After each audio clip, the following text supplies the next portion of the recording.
Do it. It's the Cam Meekins Show. It's your boy Cam Meekins. I got Bobbbaaaay in here, host of It's the Bearded Man podcast. My good friend Bobbbaaaay. What's up, bro? Cam, how we doing, brother? Man, I'm doing great. I'm really excited to talk to you because, as some people watching might know, we've done some podcasts in the past. Yep. And I just enjoy having conversations with you, man.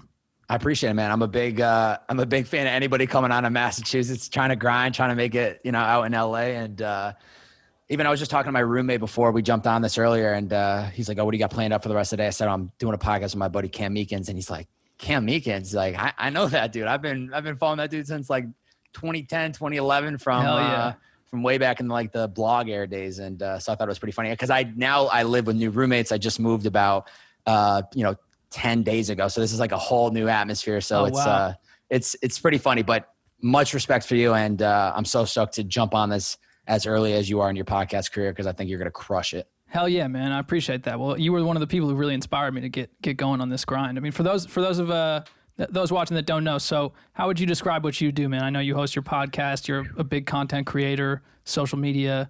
How do you describe yourself to people? Yeah, that's great. I really just describe myself as somebody who's purely just trying to document his life on the day-to-day of being my most authentic, vulnerable self while trying to just crush goals and live literally like the best life I could ever imagine. And it's kind of surreal, actually, now I think about it. When we did the podcast, at this point, it must have been 2 years ago. Yeah, maybe even 3. Yeah, it might even be 3, honestly. So just to flip in comparison, it's like that headspace of where I was at. I was living in Sun Valley, California. I was a host of Purpose in the Youth podcast. I was driving Uber full time. There was so much like trying to figure out, who am I? What do I want to do with my life? Fast forward to now and asking me that question, it's like, oh, I know who I am. I'm Bobby Hobert. I'm the Bearded Man. I'm Bobbbaaaay. I'm the host of It's the Bearded Man podcast. I document conversations. I interview people, but I'm also super interested in like self-development and helping people like reach their ultimate potential. I'm also the podcast performance manager for a company called Liquid IV, where I do media buying for the podcast space. So it's like, how is it that I went from 2016 living in Boston, starting this podcast after graduating college, to then now I'm working full-time in the podcast media buying space. I still podcast to this day, but it's like, it's just crazy to think about just that growth alone. And so that's what I'm here to do, man. I'm just here to keep pushing out great energy, keep being my most authentic self, and honestly, just try to inspire others to like do the thing they've always wanted to do, but hold back from doing. And that's what I feel like is my purpose, is just like get people off their ass, show them the path, or at least give them some tips and advice of how they can do it, and just become the greatest version of myself every single day. I love that. How did that come about for you? Like, I mean, that's quite a calling, I feel like, I mean, you talk about purpose a lot and shit like that. Those themes are very apparent in your life, but man, I mean, there's a lot of crazy shit in the world, especially right now. Totally. How do you have that energy all the time? Man, it's just been, you're seeing and hearing the product of 4+ years of just pure dedication to self-development, listening to a lot of podcasts, reading a lot of books, checking myself, asking myself, like, is this the right path? Do I enjoy what I'm doing? Do I like what I'm doing with my free time? Do I like the people I'm surrounded by? Do I wake up every day and I feel fulfilled? Like, where's my headspace at? Should I meditate more? Like, you're really just catching the product of somebody who just went head down and wanted to just figure out, what does this passion look like? What does this purpose look like? And yeah, that's like truly the beauty that I have to check myself every single day. And I remind myself, when I literally, like, this sounds kind of crazy, but I truthfully like do this. Like, I wake up in the morning, and when I put my 2 feet on the ground, I don't stand up immediately. And I fortunately have a mirror across from my bed. And I literally have to say to myself out loud, like, this sounds legit crazy, but I do it. Like, I'm grateful to be alive today. I'm grateful to have financial stability. I'm grateful for the people in my life. I'm grateful for my health. I'm grateful for the next 24 hours ahead of me. I'm grateful for like all the challenges of my past and like what it's taken me to become who I am today. And I guess like it's just been such a long it feels, when you're in it, it feels long. But when I look back on it, 4 years, as you can probably relate, it's just been a game of trying to figure out what works, what doesn't work, testing and trying content ideas, YouTube, TikTok, Instagram, podcast platforms. One show switches over to another. If I had to really simplify it, it's just you're catching me at a point in my life where I finally have a lot of clarity in the path that I need to go on. But I wouldn't have gotten to this path if I didn't throw a bunch of shit at the wall, see what stuck, see what I enjoyed, see what I wasn't great at. And then once I found the things that stuck, I kept doing it, which was really just this. It's podcasts. It's meeting people like yourself who are super passionate, and just always being curious and trying to understand the why. Even though I know I ain't getting the booth. I ain't spitting bars anytime soon, but I want to understand why Cam does it. I want to understand why the next person started their business. Just naturally curious and, pushing myself to try things that interest me, I guess. Yeah, I mean, I definitely feel that. I had the same kind of motivation starting this show. I like talking to people and just coming up with common themes and being introspective in a way that can make me feel like I'm moving forward in my development in my brain and just thinking about stuff with a new perspective. And I think long form conversations are one of the only ways to achieve that. But yeah, I mean, I'm always so impressed by your attitude towards, just your life, your career, your motivation. You're one of those dudes that's getting up early, just, all these things that all of us kind of want to do. But most of us struggle with implementing on a day to day. And so I'm just trying to figure out, walk me back to that initial starting point. Or have you always been that motivated person your whole entire life? Or did that come from some event that changed your perspective? How did that process that you've been on for 4 or 5 years in your, adult development, how did that start? Yeah, that's a great question. There's so many moments when I think back to childhood and, middle school, high school years. I think there's all these little moments that stemmed up for that moment of me graduating college and having that confidence to take a leap and to not get a corporate job, even though 99% of my graduating class got a job after graduating. I was literally part of the 1% that didn't. Yeah. So there is no secret sauce. There is no, I'm special and I have something that you don't have, or anybody that's listening that they don't have. We all have a belief, but we all have the ability to honestly accomplish any amount of dream that we've ever imagined. Like, I really genuinely believe it. The only difference from those that succeed and those that don't, the ones that succeed just never stop, and they continuously, brick by brick, day by day, they just get after it. They do what they have to do. I think there was a lot of moments looking back on my childhood that led me up to the moment where graduating college and having the confidence to start a podcast, even though I had no creative background.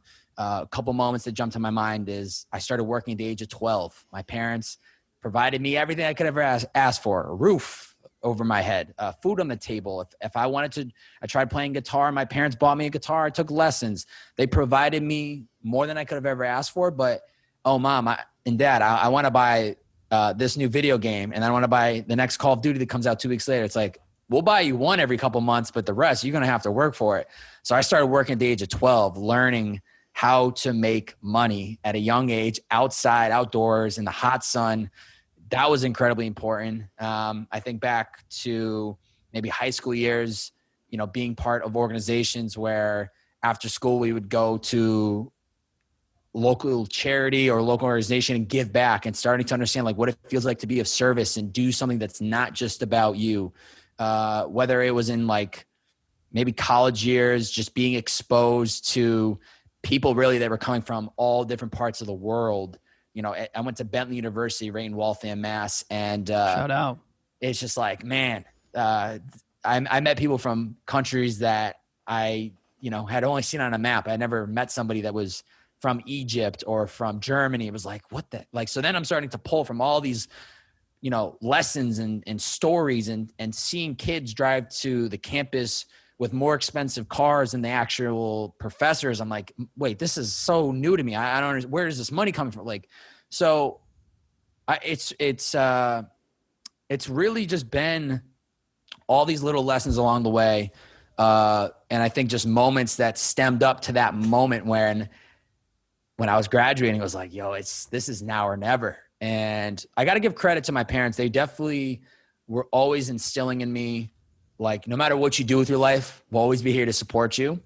So that was a huge relief when I was graduating college, telling them like, hey, I'm 6 figures in debt. Don't really want to get a job. Even though I went to a quote unquote top business school of the Northeast, thinking about driving Uber full time and starting a podcast. Like, what do you guys think about that? There was no like hesitation. They were like, this is great. If that's what you want to do, great.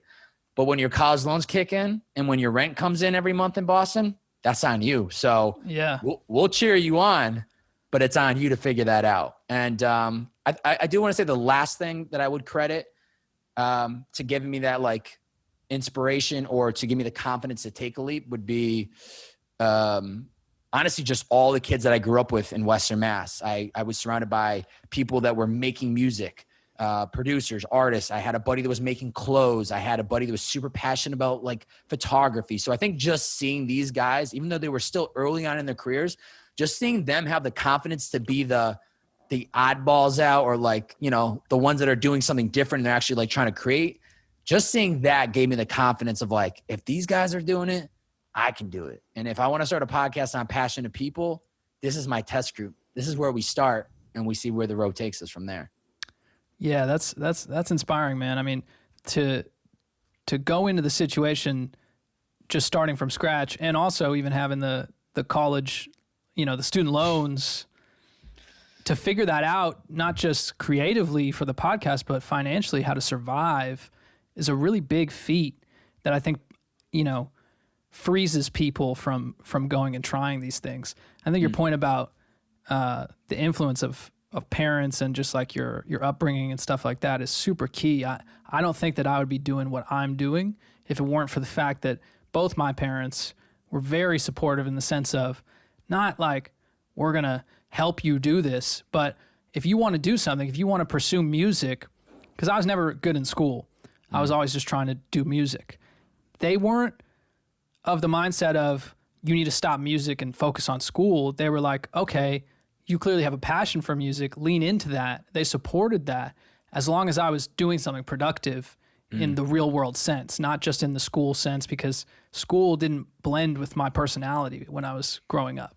But doing music and pursuing that as a kind of business, even when I was 16, 17 years old, they saw that I was serious about that. And they let me do that. They let me go to New York when I was 17 years old. And I had, you know, crazy experiences when I was like 16, 17 years old, because, you know, I started getting relatively successful in music when I was still in high school.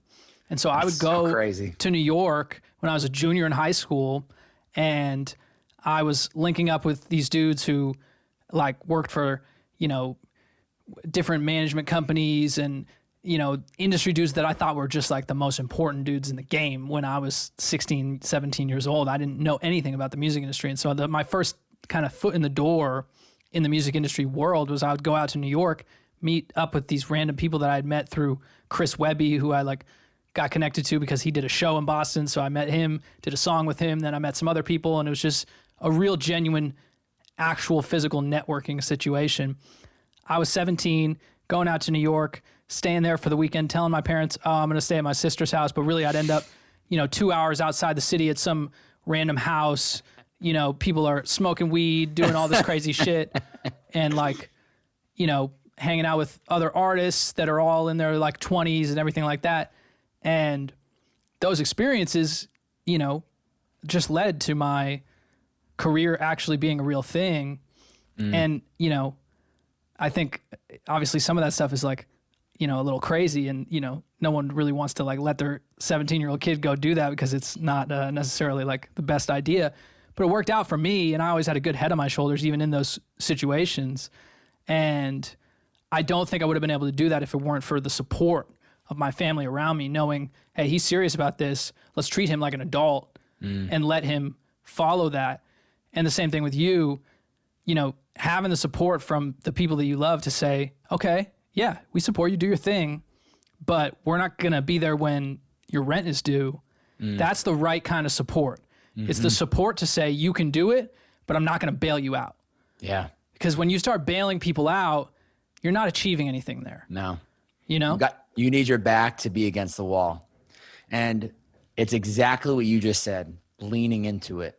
That is the utmost key to my story, to your story, to anybody's story, right?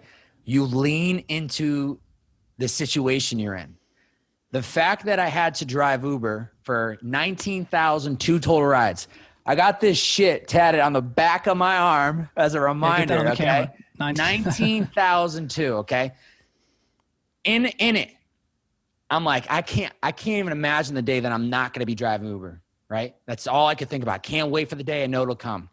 Looking back on it, how much appreciation that built for me to be where I am today, how much gratitude for the 19,002 people that I met, for the amount of fire that it put under my ass, because I had to be so cautious of the $20 that I would spend going to a club, or if I wanted to like step outside of working and actually go live my life in LA. You learn to appreciate all of like your successes so much more. It forces you to make it work with literally nothing. I mean, you came through the bedroom studio. Like, I was running this operation out of my bedroom. I painted a wall. I put up a neon sign. I had 2 lights. Like, most people that were seeing the content probably didn't even realize that it was being shot in a bedroom, unless they really followed me on IG, because I would flex, dude. Because of Gary Vee, he was always like, you got to be authentic. You got to show people the real shit. I'd be like, yo, I'm cooking up at the bedroom. There's my bed. There's the desk. Oh shit. Like, it's just all part of the, you know what it is? It's all part of the story too. When you come from, my story's so just me. Like, I know there are so many more people out there that come from environments and situations that I can never even imagine being. But for my little bearded man life, now the fact that I can, for the rest of my life, be like, yo, I drove 19,002 rides to get me to where I am today. Like, I'm paying off my college loans from Uber, or like, I did what I needed to do to get me through that phase. Like, it shows me the work. It shows work ethic. It shows grit.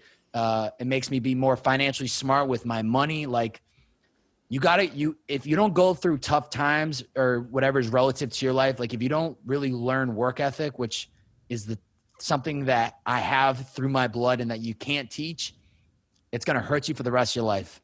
And so I think it's exactly that. You had the support system, and also too, Cam, bro, the fact that you were hitting success at 16, 17, man, if I had a hat, I would tip it to you, because I can't even imagine, like, my mind at 16, 17, I would not have been ready for that. If I was podcasting, I would not be ready for that type of success. Or even now, like, to me, it's like the longer it takes me to actually, quote unquote, blow up or really like hit some big strides and downloads, I'm just getting better and better. So I'm like, cool, keep sleeping on me. The most slept on podcast in the world. Like, I'm just getting better. So props to you, man, for really like getting after it at a young age. Cause that's, I mean, you've been in the game for a decade at this point. You're still young as hell, man.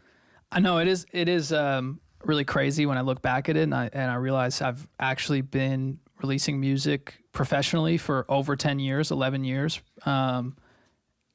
And those first 2 years, I was literally still in high school and basically figuring out how to just do the bare minimum to continue to go through high school and still be able to graduate. But I knew that I was going to go right into doing what I'm doing, and ended up signing a record deal right as I was finishing high school with a major label, which like really solidified it. But even before I knew that was going to happen, I knew that I was just going to pursue all this stuff. Yeah, it's been a wild ride, man. It's been a wild ride, but you know, I got motivated to lean in, like you were talking about, because I had a perspective shift with the whole jet ski accident thing, which I've talked about a million times. I talked about it, I think, probably on your podcast, and definitely most people who know my story know that story. But when you get close to death, when you understand the fragility of life, when you really get a chance to look objectively at the fact that we're only here for a short amount of time, and that time could be up any day, you really start to appreciate every single day and realize what you love. And there's a drive inside you that wants to just lean into that. And I was sitting in my room one day, just, you know, kind of a mess from the whole situation because I was 15 years old, lost my spleen in this accident, had emergency surgery, almost bled to death, really traumatic situation. My family wasn't there because I was on vacation with another family, and then they had to leave. And so I was kind of on my own in this whole like situation for a few days. And I came back and I recovered from that. And it was kind of a traumatic experience. So it was, you know, I think looking back on it now, I think it was kind of PTSD. And so I was sitting in my room and I just had this realization where I was like, I can let this one event define the rest of my life and think about it every single day and go through my life kind of, you know, worrying about different things. And I had certain health concerns because once I lost my spleen, it became this, is something going to be wrong with my body, with my immune system because I don't have a spleen anymore. And when you first lose your spleen, you have to be on antibiotics for 2 years to make sure that you don't get any infections and all this crazy shit that as a 15-year-old, it was tough for me to like think about. And I was really having a tough time with it for the first couple months. And I sat there and I was like, I could let this be the thing that defines me, or I can take the experience and let it remind me every single day that I could die any day. I have to enjoy my life and do what I want to do. And so that really did motivate me to get more into music. And it motivated me to actually start rapping because I was writing raps, but I told people I wanted to be an engineer. I wanted to be a producer. I wanted to produce for other people. So my friend Jay Viz, I was producing a bunch of stuff for him and a bunch of other people at my school that were all into rapping. And we're in the studio and he's like, yo, you hop on this verse. And so I was like, all right, I'm ready to go. And so I put this verse on this random song and I was like, this is the best feeling ever. Like, this is what I want to do for the rest of my life. And I really don't think that I would have been there mentally to have the confidence to do it, to have the confidence to not listen when people tell me that's crazy. You know, you can't do that, whatever. White kid from the suburbs, rapping doesn't make sense. You know, all of these different like hurdles along the way of my life and my career. I didn't think about them. And I never think about them to this day. When people tell me this podcast isn't going to work or whatever, I don't care about any of that stuff. Because it's just about doing the things that you enjoy, and success and revenue or whatever will come if you're really doing it in that way. Yeah. And so, and I saw that firsthand when I was young. I just made the music and enjoyed it and loved it and put it out, and things started to kind of take off. And I was like, okay, now I see this as an opportunity to like really focus and turn it into a business. And it was just this one thing after another amazing, you know, situation that happened. But I really truly believe that it was because of that mentality shift that I had, that I was able to get there in the first place. You know, it's just so crazy to actually, we did talk about this on the podcast, but yeah, 3 years ago, it's just kind of crazy how quick time flies by. But it's just an example that even in those darkest times, or in the moments where literally you're potentially like this was life or death, that it ends up blossoming into it potentially could have been one of the best moments of your life, to lead you down the path of music, to give you the confidence to actually throw yourself out there and do it, to change your perspective on what does my life actually look like now that I know that it could be taken away, you know, in a snap of a finger. So that's what I'm saying, man. It's like, it really is at the end of the day all about, you can wear two lenses throughout your life. You can have this positive lens that you continuously try to seek, not this is happening to me, this is happening for me, and constantly just ask yourself, how is this working to me? How is this working for me? Or you can have that pessimistic, which is just never going to get you anywhere good. It's going to hold you back from actually making forward progress.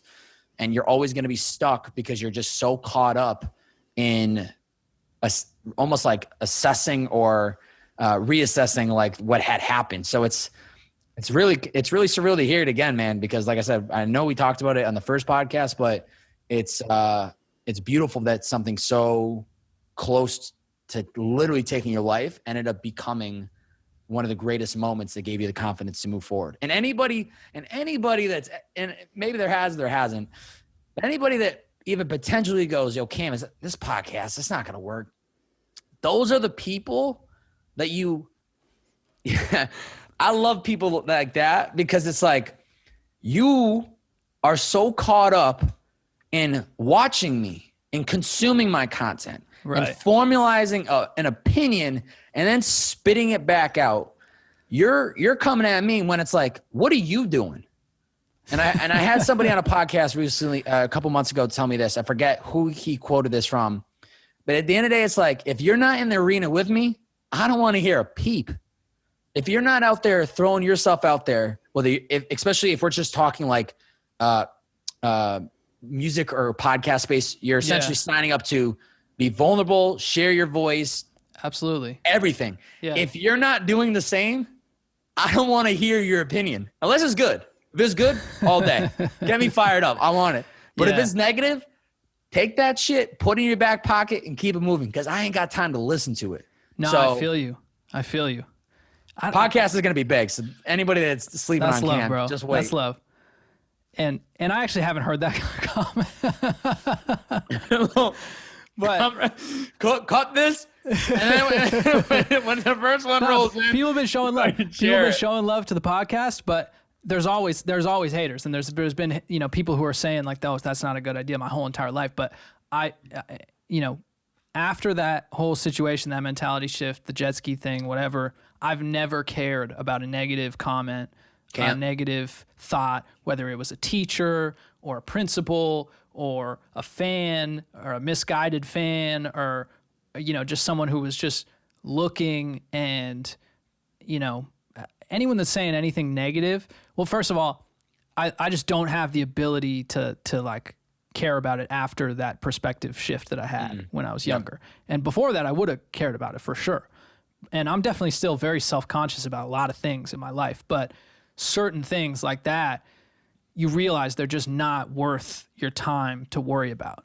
No. And I really credit that to my ability to keep doing stuff, keep making music, keep creating new projects, and keep moving forward. Because if I didn't have that ability to turn that off and not really care about those type of voices, I think it'd be harder for sure. And I think that probably a lot of people who do this type of stuff have to deal with that one way or another. And I think it affects some people more than others too. Yeah. And I think that's why there's a lot of substance abuse in creative and vulnerable industries where you're out there in the public eye, because you're constantly being ridiculed. You're constantly being talked about. And that's hard for a lot of people to accept, So I really do believe that probably leads to a lot of the drug use and alcohol use that we see in kind of all the like kind of rock star people and all this type of stuff. And probably some of the predispositions that those type of people will have in their life that drive them to be musicians or anything like that too. That probably plays a factor as well. But yeah, I just try and tune that out, and haven't had too tough of a time doing that, which I really am glad, because I think that you can get caught up in that type of stuff. It's a massive strength. Yeah. But yeah, I don't know, man. It's just it's been a long process, you kind of learn those skills every single day, and you kind of have to continue to work them out too. It's a muscle. Two things that jump to my mind is, one, confidence comes from repeated action. I said in the podcast I did with a videographer by the name of Matt Como. It's exactly this is what it is. You have confidently done this over and over for an extended period of time. So now it's literally a habit at this point for you. You have to do it. You have to fulfill that creative itch. And then second thing, when it comes to like substance abuse, one of the greatest things that I ever got introduced to, and I just did a podcast about it earlier this morning, is meditation. And that single-handedly getting into meditation has redirected my entire life in the sense that I've gotten so much better at not attaching myself to thoughts, whether negative or positive, whether it's, holy shit, man, I'm like blowing up. I got this person on the podcast. Oh, I'm so cool. I don't let that ego drive. And then to the other side where it's like, am I a good podcaster? Like, do people care what the bearded man has to say? Like, I only have 10 downloads on this episode. Like, is this really the right path? Nope. Don't attach myself to that thought. Let it keep moving. And it helps with the like negative feedback or being mindful of like, am I drinking this beer because I need to feel an edge and I need to boost up confidence? Or should I sit in my thoughts and honestly ask myself and try to re-engineer, why am I feeling this way? Why am I not feeling happy? Why am I feeling sad? Why am I feeling insecure? Meditation has been a game changer for me to the point where I live a much more sober life than I did a couple of years ago, in the sense that like, I probably like, I had a White Claw this weekend, and before that, I literally a single White Claw, and then before that, a couple of weeks ago, maybe when I was home for Christmas. Like now, I want to be fully present without anything in my body other than caffeine and like who I am, and that's been a huge shift for me in the last even just 6 months of cutting out booze. Dude, I've been trying to do this mindfulness practice on this podcast episode because one of the things I noticed rolling back the tapes of my podcasts is that I would move a lot. And, you know, I've never, like, obviously I do music. I've never like done the on camera thing all the time. So I haven't really gotten that like media training or anything like that. Like, you know, I don't really necessarily know how to be on camera like that. And so one of the things I thought about before this episode was like, I'm really going to try and really sit still with my thoughts and sit up straight, because I would slouch and just kind of like hang out and talk to people like this. But I'm trying to sit up straight and be present in this moment while we're talking. And I feel like it's made me so much more engaged in the conversation because my body is still and my mind is relatively still too. And You're doing great. Yeah, no, it's just funny that you brought that up because I was, I think that's a mindful thing. But what does meditation look like for you?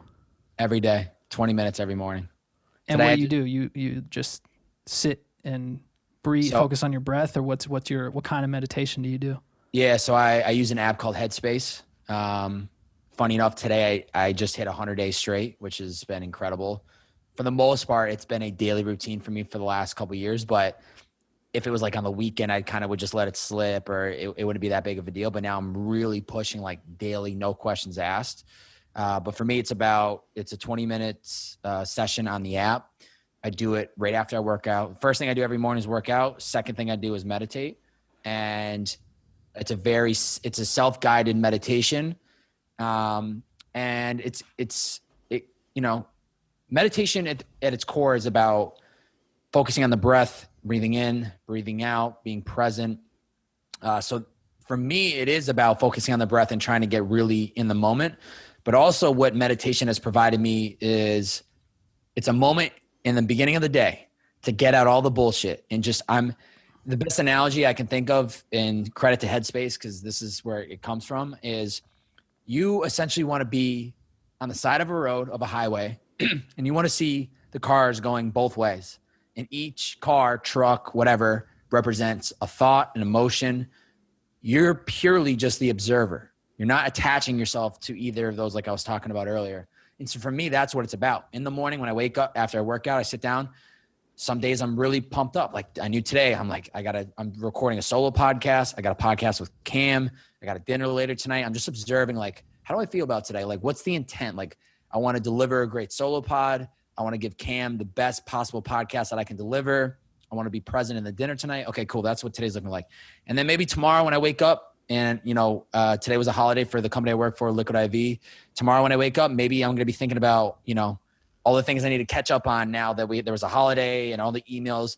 Okay, so today we got a bunch we have to, it's almost like it's almost like mentally prepping myself for what's in front of me that day. That's what it's come down to. And kind of taking inventory of the day. Taking inventory, keeping my self like really low key, not trying to get my heart rate jacked up, like getting anxious thinking about it. So to me, it's been a 20-minute session. Sometimes I'll do it at night. But it just sets such great intention for the day and allows me to be extremely focused with this. Like, do not disturb on my phone.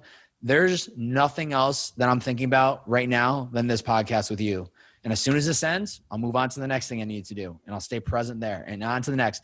And so instead of getting worked up thinking about all the things I need to do tomorrow and so on and so forth, I'm just like, how do I stay focused on this moment? And it's purely just a product of meditation. And yeah, absolute game changer. I would push you. I'd push anybody to listen to this. Like, you don't have to download the app. You don't have to do anything. Just put your phone on do not disturb for 10 minutes, put a timer on, close your eyes, and just follow your breath and see how much that changes your outlook on your life, your day over the course of a week, 2 weeks, a month, 6 months. Game changer. It's the hack. It is the hack and the single thing that I guarantee almost every successful person that you look up to or anybody that's listening, I guarantee you, if you ask 10 of them if they meditate, I would bet 80% do. It's a single hack. It is a single hack. Yeah, well, I'm a firm believer that spirituality, whether it's in the form of religion, kind of mindful spirituality, meditating, is the absolute common denominator between all successful people, period. Totally. And if you have a skeptical point of view on that, then you've already lost the battle a little bit. And I'm not one of these people that's just trying to be like too OD with it or whatever, but it's just a fact, you know what I'm saying? And I think that it can be easy to be like, what the fuck is, sitting down and breathing for 10 minutes going to do? And it kind of sounds like it's kind of like stupid or something like that. But, I've had moments where I've been doing it more consistently and then I have moments where I'm not. And so you see the difference in your own life when you're doing that versus when you're not doing it. But yeah, I how did you get into it? Did you just stumble across it and just start meditating? It was literally in 2016 when I started listening to podcasts and started watching interviews and was trying to figure out what I was going to do after college. I started taking note of like, okay, I see a lot of commonalities in these successful people. They work hard. They believe in themselves. They stick to the vision. They're extremely patient. They're resourceful. I see all these things that it's common traits in them. Yes, a lot of them focus on physical fitness. They read a lot, but they do this thing called meditation. Like, I know what meditation is. Like, you sit with your legs crossed, you hum, you breathe. Like, how is that helping these guys? And so I kept hearing it and seeing it in interviews. I'm like, okay, at some point, it just was like, you got to see what this is all about. You know what I'm saying? So I had, at the time, I was listening to a podcast called The School of Greatness with Lewis Howes. And one of his sponsors was Headspace. And he also, around that same time, he had the founder of Headspace, or co-founder, Andy Puddicombe, I think his name is, was on the show. And so I listened to the podcast and I was like, I got to try this. And so it was purely just like hearing a lot of successful, doing it.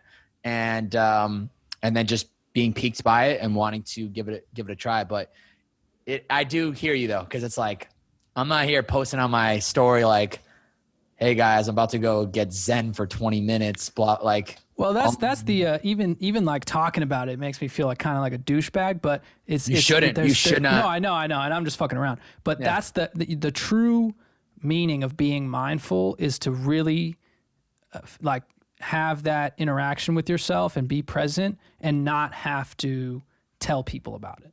Yeah, you know what I'm saying? And there's a lot of telling people about that type of stuff out in the world these days with Instagram and stuff like that, and that's the opposite of what being mindful means. Yeah. Like the ultimate spirituality is to have it within you and not need to prove to people that you have that spirituality. But I am 100% in agreement with everything that you're saying and just the power of spirituality, mindfulness, meditating, all of that stuff, because I think what it does is it unlocks a part of your brain where you have faith without, reason necessarily to have that faith. And I think when you're just living on the surface level, you need an answer to everything. You need to know why something can happen.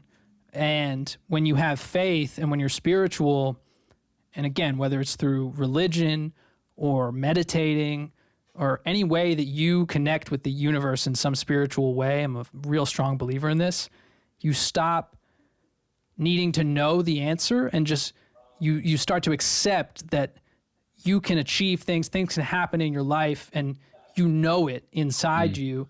And then those things start to actually happen in your life because it's a perspective shift. And, all of a sudden you're acting different because you feel different, and then your actions lead to better results. And so when you have a negative outlook, negative things keep happening. And when you need to know, why could I be someone that could be this successful? Because, I don't have the right schooling background or, blah, blah, blah, then it's only going to lead to, negative results if that's where your headspace is. But if you actually have faith without needing to know why you have faith that something is going to work out, it's more likely to work out because your actual day-to-day actions are changed by your positive outlook.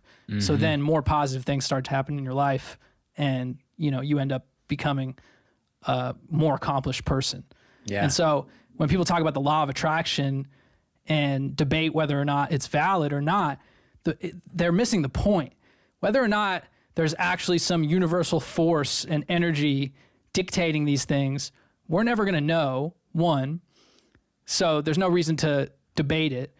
And two, it's irrelevant because if you do act in a way where you believe in the idea of attracting things to your life, you are changing your behavior to lead to more positive results regardless. So, it is something that I think we miss when we talk about that type of stuff.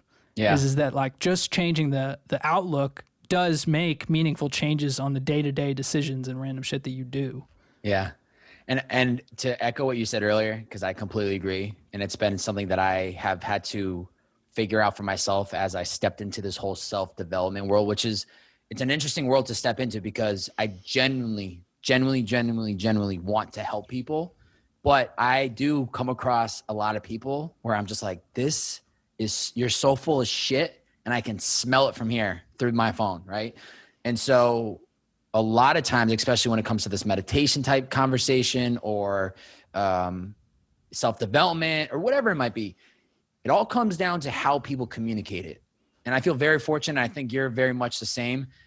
I'm a people's person at my heart and at my core. So I know when something's authentic and when something's just not. And so absolutely.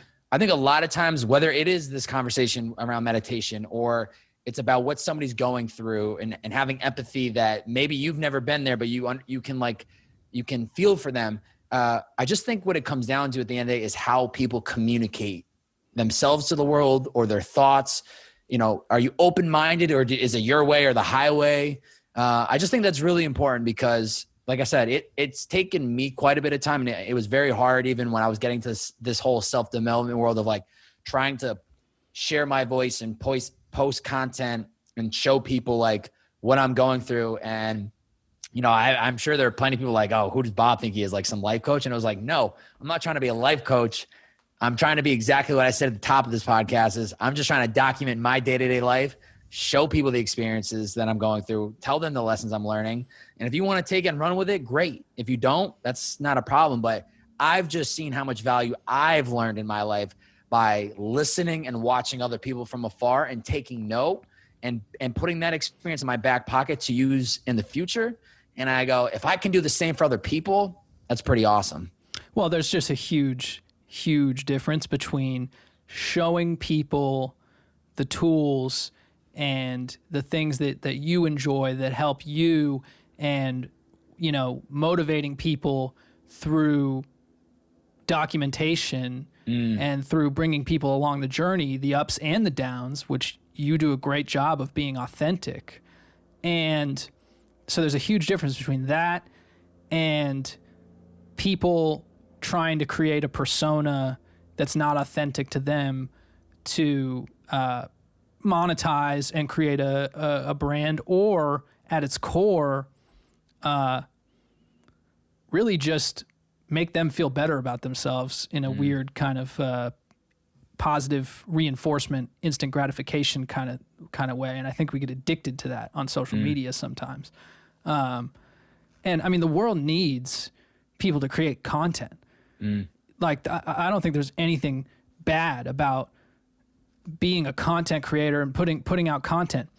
I think that, whatever it's about, mindfulness, anything. The only point there was I read in this book about mindful. Actually, it's kind of ironic because the whole point of the thing in the book was like, I'm going to tell you this and you don't need to tell other people about it. And that's the whole point. But now I'm telling the fucking story. So I love that. But that was just what was interesting. And at the end of the day, like, I just like having interesting conversations like this. And that's the whole point of doing this, is just this stuff is fun to talk about and it's interesting. And I really enjoy listening to conversations like this because it gives me a little bit of a framework to, do things in my life. And it's super, great to have access to all these different types of people and their podcasts and get a sense of how they think and what, motivates them. And that type of content is like the most valuable thing in the world, and there's a lot of stuff out there that is posted for the wrong reasons. And I think it's very easy to tell what's what. And so, so it doesn't really matter, but yeah, it's all short. It's all short term versus long term at the end of the day. Yeah. You know what I'm saying? So it's like, I see content that, I love like the content where it gives me a laugh, where people like are running into a grocery store, they throw up 10 gallons of milk and it breaks everywhere. And that's what their channel's all about, is doing like random shit. Right. Right. But it's like, you have to, for me, I go, do I want to be known as that person 10 years from now? How am I going to build the brand? Like, do I want to keep doing that? So to me, it's just about short-term, long-term, being self-aware of who you are, what you value, what you want to represent in this world. There is no wrong or right way. There's no wrong or right way to run a podcast. So at the end of the day, it's just about, truthfully, you just got to do the things you really want to do, which you already do. You've been doing this for too long, whether it's music, now getting to podcasts, building businesses. Like, there's no other option at this point for you, because this is just what you know. And once you get a taste of like, wow, it feels great that I can stick to this path that I want to create of my own blueprint of the world. And nobody can tell me what I can and can't do. Like to me, that's a pretty amazing life to live, if you can wake up every day and be in control of your time and, financially pay for the things that you need and live within reason and come as you go. Like, at the end of the day, we're all just trying to figure it out. But those that really do figure it out, I think just, they just do what makes them happy, which sounds so easy, but it does take a little bit of time to get there. How have you been adjusting to this new routine? I know it's been a year of doing this shit, but what's your pivot that you've done? I know you've gotten back into the podcasting, but just even more from a personal standpoint, health, all of that kind of stuff. Where are you at on that stuff? I mean, I look up to a lot of the stuff that you do health-wise, and I'm just curious kind of where your head's been at in terms of all that stuff. I was definitely a big gym person. Like, I had always been going to the gym first thing every morning up until the pandemic. And so that was quite a bit of a shift. But fortunately, just like we said before, like, I very quickly, like within 10 days, when everything started to shut down, not even within 10 days, probably within 4 or 5, I was just like, okay, this is the situation. How are you going to lean into this? Okay, cool. Can't go to the gym. So what am I going to do? I'm going to start doing workout videos, started finding stuff on YouTube, started getting into running. And then it's just similarly with everything else. I was just like, how do I readjust my schedule? How do I adjust my routine? So I feel fortunate because I'm all about like the first out, to me, I live by this philosophy. You win the morning, you win the day. It's not about what time you wake up. To me, it's about what do you spend the first hour, 2 hours, 3 hours of your day doing? And so for me, the first 2.5, 3 hours of my day is all about me. And that carries me through the rest of the day to execute on everything else. So it's like I wake up, I work out, I meditate, I have breakfast, I journal, I read. And then by the time it catches up, it's already like it's been 2.5 hours, 3 hours. I also don't check social media for the first 2.5, 3 hours of my day. I'll post like a story of like me running or a lot of like the documenting the journey type stuff, but I don't check like my feed. You're I not don't consuming. You're just posting. Post, get out. Post, get out. And so now I'm like dialed in on my routine where Monday through Friday, it's the same thing. It's like, the morning routine, 9 o'clock hits. I'm working Liquid IV till 6 p.m. that day. All my podcast, personal projects or whatever it might be from 6 to like 9, tucked into bed, passed out by 10 o'clock, up at 6 every day. And it's just like this continuous rhythm. So it's Monday through Friday. That's what it is. And then on the weekends, I don't put an alarm clock. I just assess what do I need to get done. Some weekends are more busier than others. And other than that, just once again, it's all about that being present. And sometimes too, just being aware of like, how do I feel today? Am I in the mood to edit this podcast right now? Or should I do it tomorrow? Because I feel dead. Like I feel like today was a long day. Let me, reassess the routine. So I keep a lot of flexibility in my evenings so that I can make sure that I can execute on podcasts and anything related to this role. That's just definitely a big bucket of mine that I'm really focused on outside of Liquid IV. And so, I feel like I've been fortunate to figure out what that routine looks like. And it really was just, first couple of weeks after the pandemic hits, like, this is the reality. Me complaining about it's not going to change anything. How do we switch it up? How do we make it work with what's happening right now? Yeah, that's why I love coffee so much, because it gives me that ability to actually do stuff in the morning. The morning is when you're the smartest, I feel like. Mm-hmm. I mean, my thoughts are just going. Flowing. 9 a.m., 10 a.m., yeah. No food, just coffee, just kind of feeling like a crackhead, but in a good way. And just, I love that. Just feeling super in the mood to execute on stuff. Yeah. Is your sleep schedule pretty consistent in terms of going to bed and waking up at the same time every single day? Yeah. Yep. It helps me. I try to, during the weekday, I try to be like in bed by like 9, and then I'll watch something on Netflix, and that's my way of like slowing down the day, especially like hustling, grinding, getting all this shit done. I'll watch something that's like Schitt's Creek or something that's gonna like kind of like be easy to watch and not make me like be intense watching it.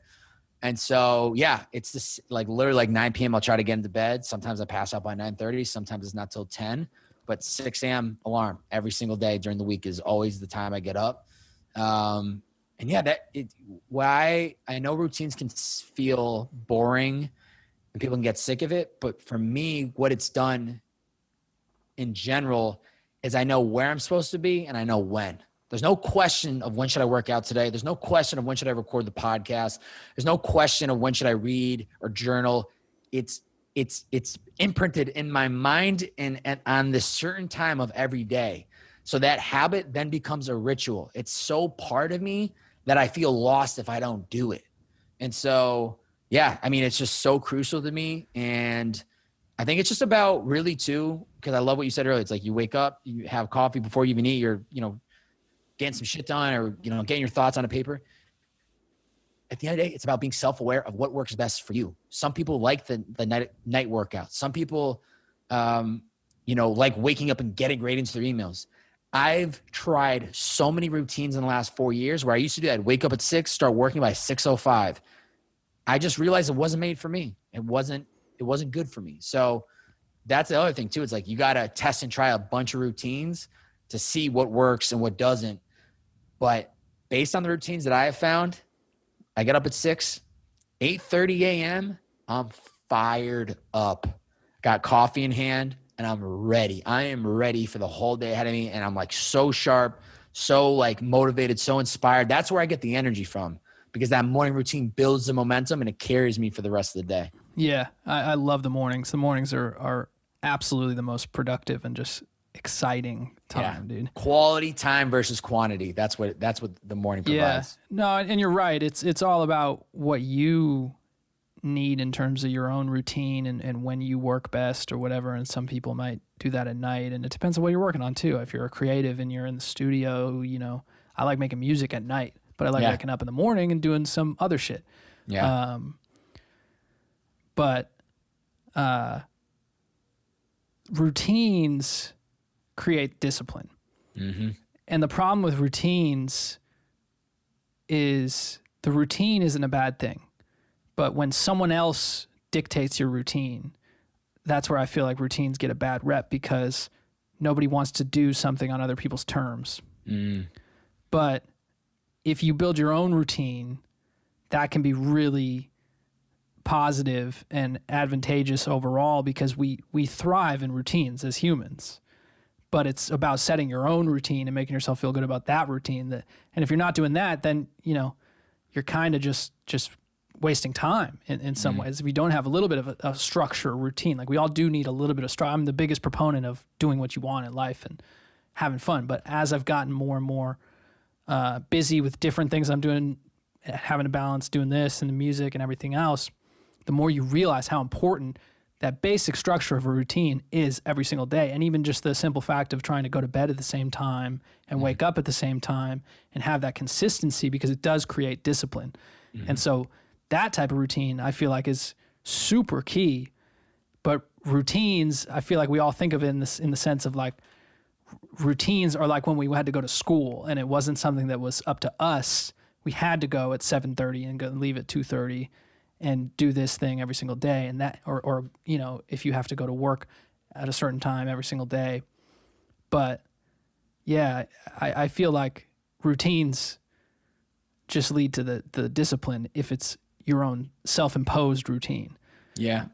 My routine is just getting up, going and getting a coffee or making a coffee, and then taking phone calls, and then immediately sitting down and doing whatever work I need to do on my computer that morning, whether it's mixing a new song or editing the podcast or, you know, whatever other type of work I got to do with some of my investments that I have or whatever. That's when I'm just laser focused, and I don't eat until like 1, typically, because I feel more mentally focused if I'm kind of just fresh out of waking up, no food, because food just slows you down, I feel like. Yeah, so, I think too that when it comes to like dieting too, that's a whole nother component that I could spend hours talking on. That's something that I think is really crucial that people don't even think about, is like, you're not going to put a gallon of water into your car because you know that it's not going to drive. And if you take that same mindset and you think about the foods that you consume, it's the exact same thing with how you feel about yourself. The reason I have so much energy is because I'm very aware of what I consume.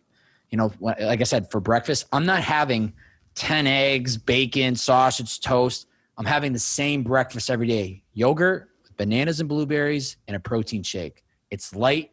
It's good enough to get some proteins in my body, get me fueled up for the day, but it's not heavy where I'm going to feel like sit down at work and be like tired and feel like the food is like just like putting me into a food coma. So I think that's digest it. It's a whole thing. Yeah. So I think that's just another thing, is like being aware of like what you consume is exactly how you're going to feel.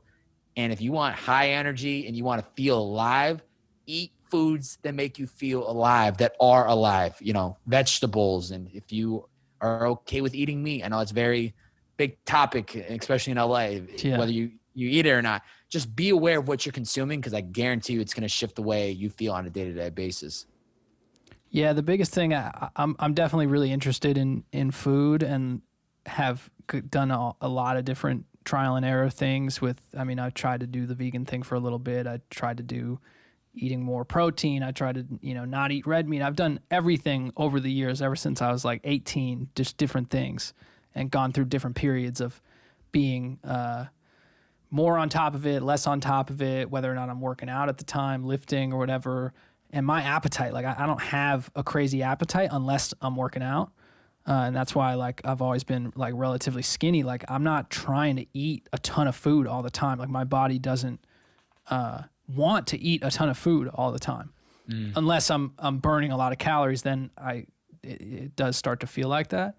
And yeah, I feel like it's just this big trial and error type of situation, because when I was not eating meat, I was just like, I was feeling good in terms of my body didn't feel kind of sluggish, and it did feel like I was putting really good fuel into my body, but it's so hard to do that at a, consistent level and get all the nutrients that you need to feel good long term, that it's like a full-time job.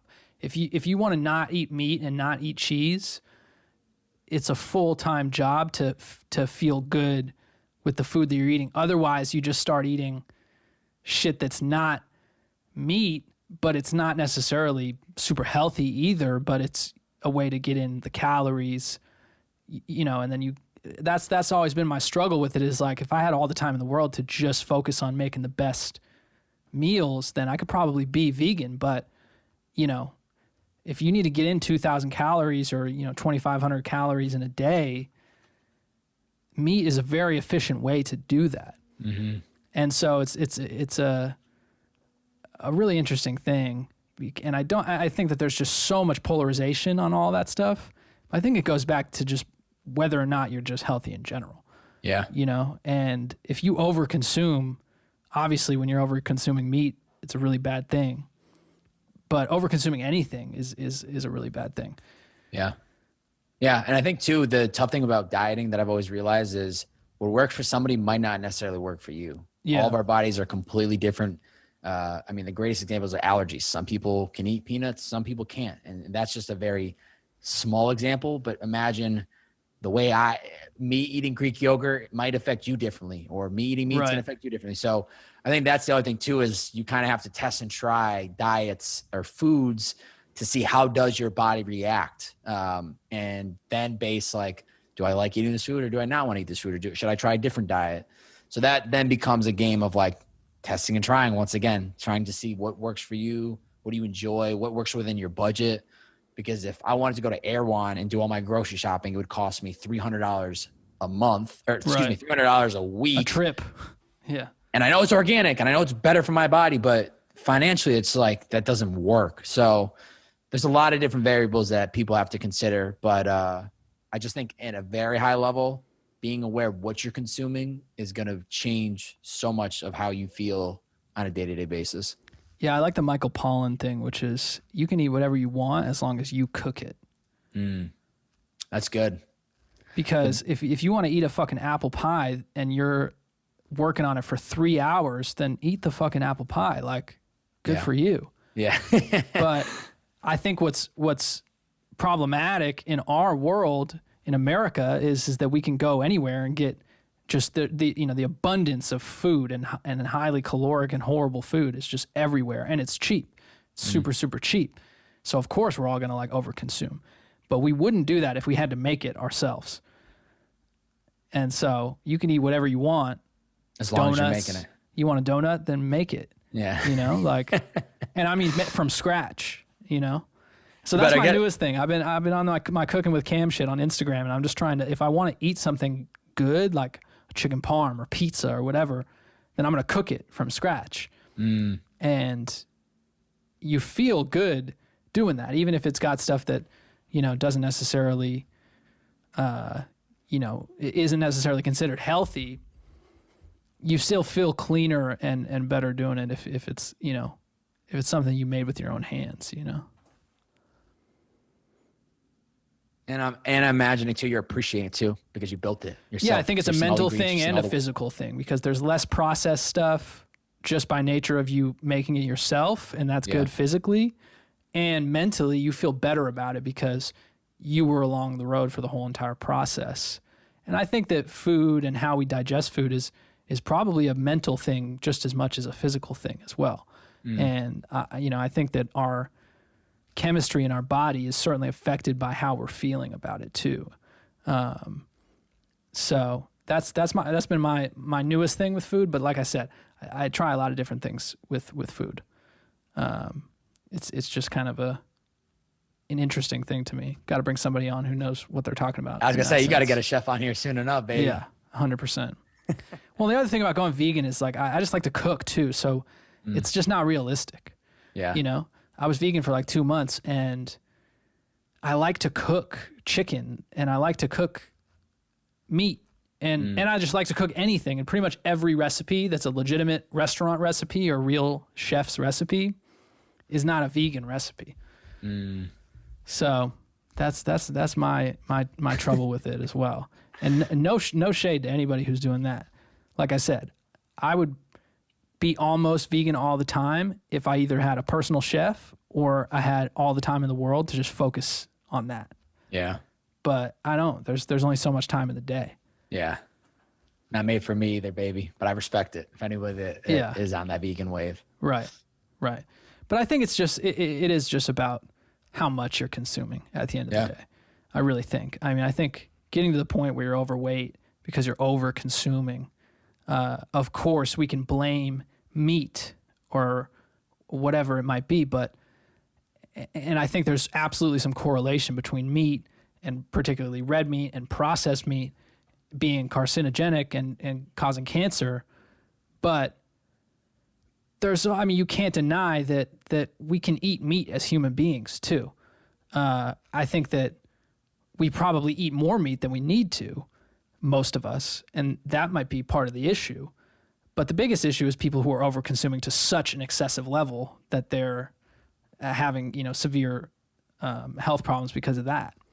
And that's a huge problem, and it's a socioeconomic problem. It's a mentality problem. It's a thing that's not those people's fault. It's the systemic situation in our country that's led to that. Yeah. Problem. Yeah. But I think it's unfair to the issue as a whole to say that it's just meat that's the problem, and that everyone being vegan would solve that issue, because it's not realistic, first of all, and it's not fair to the complexities of the situation, and it's also not fair to the science of the fact that our bodies can consume meat at a reasonable level, and in a lot of ways it's good for us. And cholesterol, while it can be a bad thing, is also a good thing too, and it's a balance. Yeah. Yeah. It's like when I think about people that are in positions where they don't have much money, and how are you going to expect them to go to a Ralph's and buy a full meal? They don't even have time to cook that meal, or maybe they don't even have propane to grill the meat or to cook the food. So then it is like what you have to work with is where is all you have to spend, or you're going to go to McDonald's, you're going to go to the Burger King, you're going to go to anywhere that's going to, help you feel filled. So I think that is such a bigger issue that I wouldn't even know how to tackle. And obviously there's just so many ways you could go about it, but I can't even imagine, to be honest with you. Yeah, I know. I totally hear you. And I think when you're in a position where you don't have a lot of money and you can get, for $15, you can feed 4 people at a fast food restaurant. Why wouldn't you? Yeah, no, why wouldn't you? And I think that that's the whole point. This is that those systemic factors of food being, driven by our capitalist environment for the last 50 years, and food companies getting to a point where, they value their profits and nothing else. It's inevitable that we're going to get to this position. And I'm a big proponent of capitalism and letting companies operate in the way that they see fit to an extent. But I think when you talk about food, it's a public health issue as well as a regular economic, kind of thing that we're interacting with in our environment. So there needs to be consideration there, I think. And I think companies that operate within that space need to be held accountable at a different level than the average company that maybe can have more flexibility in how it runs its business. But we never had that in this country, and so here we are.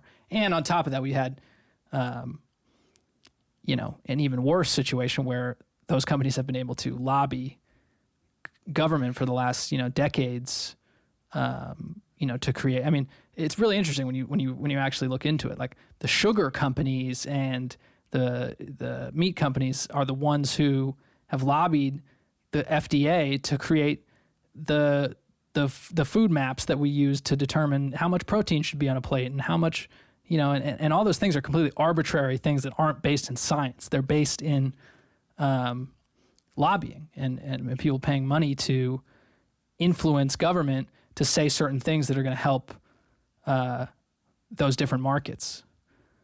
Sugar, corn. I mean, it's really complex. And so to start to unravel that is a huge, huge task that is absolutely not doable by everyone just becoming vegan and paying, $25 for something organic versus something non-organic. Yeah. That's not going to be the solution, unfortunately.